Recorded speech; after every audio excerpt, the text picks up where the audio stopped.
At Aburi, yes, we agreed on area commands for the armed forces. At Aburi, we agreed that the police force will be decentralized. We agreed on those. Yes. We agreed even to show that we didn't separate. At Aburi, we also agreed on a certain revenue formula. That's what happened at Aburi. Aburi again, because I always end up, it sounds odd today, but I always end up by saying I must have been naive, because I believed actually that would be the end. I'll confess to you, when I got back to Enugu, oh yes, I had a party, believing that probably the danger was over. That's what we thought. Until they then began to deny everything. It was the denial of Nigeria that made me publish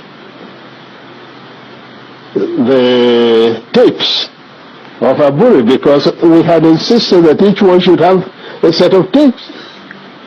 Everybody talks about confederation. Go and look at the transcript. There is no time that the word confederation came from my lips. That was an interview of late Chukwuemeka Odumegwu Ojukwu. May his soul rest in peace. That interview was conducted in NTA, Nigerian Television Authority. Until today, nobody has countered that what he said is a lie. But why did I bring this video out? I posted this particular document in the last video I made, where I was saying that Nigerian Senate and the present government has vindicated Ndi Igbo once again.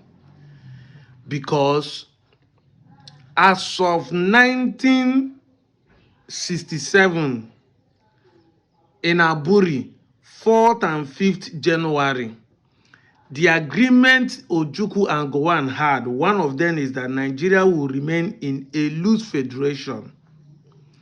Each region will control its own military forces locally.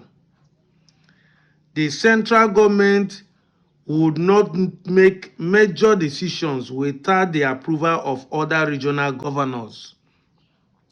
Regions would have greater autonomy over resources and administrations, etc. I posted that document, and a lot of people came to my post to say this is a circulated PDF. That is not true. This is a lie. That it is us that generated it to make ourselves feel it's a propaganda that we are pushing. Now, I posted the interview of Chukwuemeka Odumegwu Ojukwu. And to back up what Odumegwu Ojukwu said, because if he heard me, he said, yes, he had a tape. He even brought the tapes. That's why he started publishing the tape. Let me show you a newspaper publication. A newspaper publication as of 1967. A newspaper publication, Daily Times, before the war started, when Gowon called for the meeting for the regional governors to meet in Benin, Ojukwu said he's not attending because he feared for his life. Look at what he said. We must stand by Aburi. Oh yes, let us have the report. And the tape too. Says Ojukwu. Because Ojukwu was sure that what he said about what all of them agreed and what everybody said in that Aburi Accord. And that's why he insists on Aburi Accord will stand. He said he had a part when he went back to Enugu for you to know how he was happy that, okay, we are still in the same country, but this is how it's supposed to go. But today, Senate has approved state policing, which is like almost like giving control to a regional government. Because I keep saying, if anyone has a state police, and follow the procedures to equip his own police in his region, the person is automatically an independent person. Exactly. Person can actually fund his. I know they try to make a law that will cover, but that is what Ojukwu has been fighting for. As of 1967, it took Nigeria 60 years to come to term what an Igbo man sat down and see. It took them 60 years to come and agree that that decision he made, that agreement should have stand. Because I keep saying, they say prevention is better than cure. If they have agreed on regional government, restructure, resource control, and even the control of the military and police, we wouldn't have experienced what we're experiencing today. We wouldn't have seen insecurity that has lavished Nigeria for more than 20 years now. Like joke, we wouldn't have gotten to this point.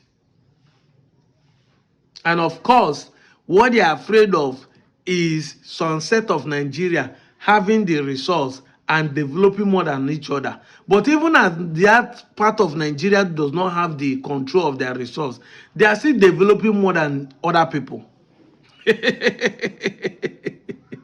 You know, Siam, that is why I love the jokes people are creating online, on Twitter, on TikTok. Say, if you think that your candidate is better, let us have three. Let us go back to regional system. Let Peter Obi rule the south east and some south for 20 years. Let Tinubu go and rule southwest for 20 years. Let Atiku rule the north for 20 years. Let's see who, after 20 years, who will develop, who will have a better government. Oh, 20 years is too much. Let's make it that 8 years. Go 8 years. They told us that Tinubu built Lagos.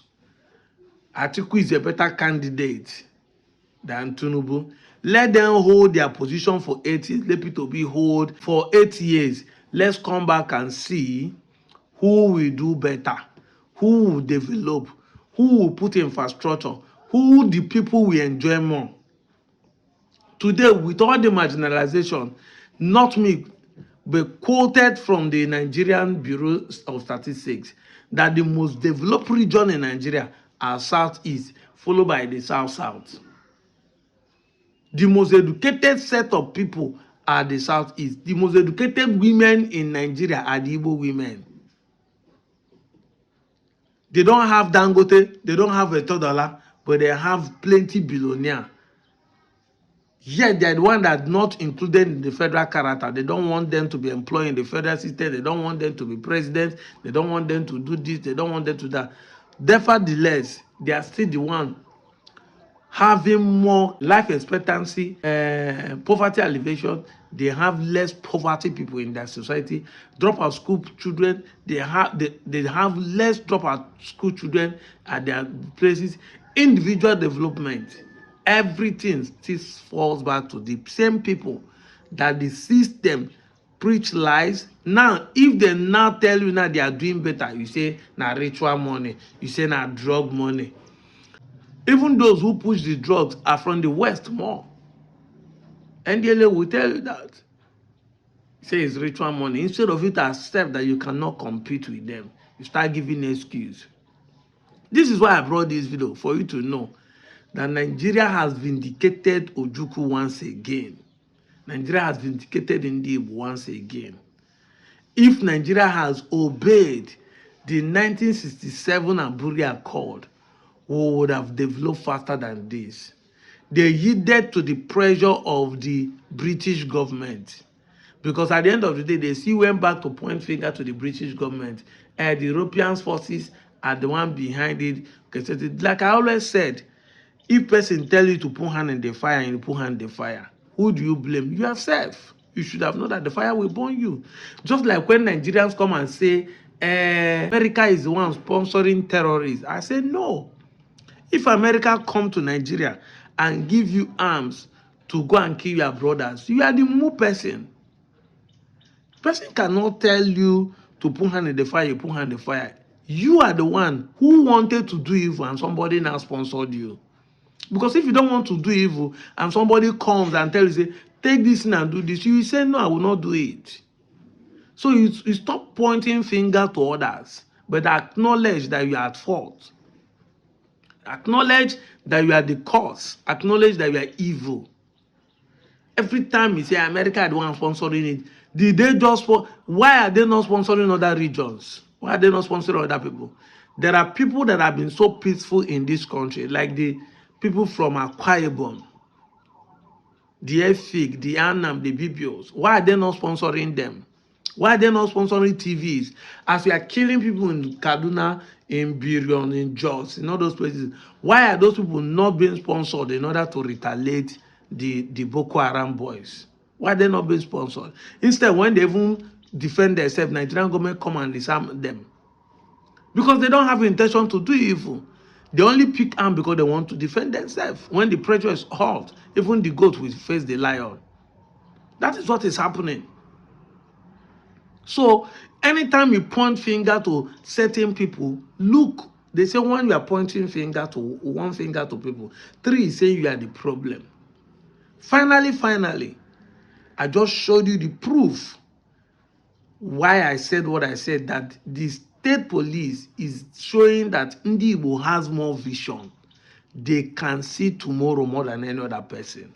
We keep saying this in over the time, and I've told you the aim of my videos is to convince my people, the Anyama people, who are the Benin ambassadors among us, saying the Igbo people are the problem. No, Igbo has never been the problem. They saw. They are the one who has eyes to see. Our people that are being brainwashed to know that it's high time they embrace their Igbo-ness than embracing where they are not from. All the lies they told you about the Biafran war about is the reason why I'm bringing these videos. There is a aim, there is a purpose. There's a re-educating that I'm trying to champion. This is why I'm bringing this video. I'm not bringing it because I want to make Yoruba look bad. I want to make Hausa look bad. No. Part of the reason, one of the best reasons why I bring these videos is to convince my Anyoma people to see that they have to embrace their Igbo-ness. Because they say result cancels that insult. Success begetted more friends. If you think that all the narration, all the things that are said about Ndibo is true, I'm telling you now they are all lies, and I'm bringing evidences to back it up. That it wasn't Ojukwu who wanted the war. It was Nigerian government who wanted the war, as they could not agree in restructuring, as they could not agree in resource control, as they could not agree in police, state policing or regional police as of then. I'm out of here, Joe.